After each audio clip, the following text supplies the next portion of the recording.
as the pirates finally arrive at Aten, they realize the planet's barrier will destroy any ship that tries to pass through. So, without any way to get their treasure, Brutus readies the airlock for Jod to be shot out of. Lucky for him, the Onyx Cinder arrives at that exact moment, leading Jod to realize that the ship is the key to bypassing the planet's defensive barrier. So the pirates try to capture the children, but they actually manage to put up a fight and incapacitate Brutus.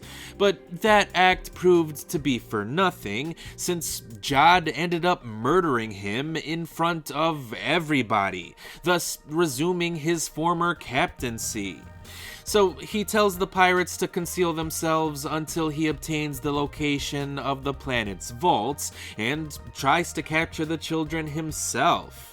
And even though they manage to escape, Jod stows aboard the Onyx Cinder and decapitates SM-33, which I have to say really caught me by surprise, because I wasn't sure when the lightsaber was going to reappear, and I definitely didn't expect to see it used in such a violent way.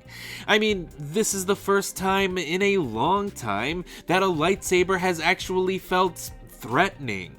And I loved it, especially since the scene along with Brutus's murder finally revealed that Jod is actually a bad guy.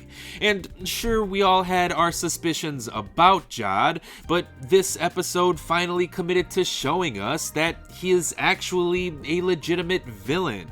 So, much unlike the show's predecessor, The Acolyte, I was really impressed with how Skeleton Crew handled a morally gray character like Jod, because I never really knew what to expect from him. His character could have gone one way or the other at any point in the show, and that uncertainty kept me on my toes for the entirety of the season. And I really like that because his character development specifically felt anything but predictable. So Jod gets into Aten by posing as a Republic emissary, which also allows him to gain access to the planet's vaults. And while the CGI in this sequence did look a little wonky to me, I loved seeing Jod's reaction to seeing all of these credits.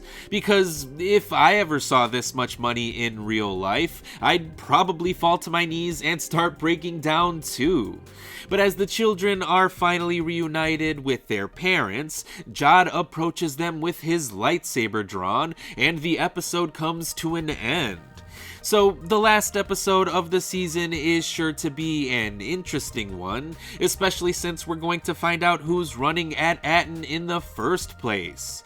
Is it Tak Renod? Is it somebody else we already know?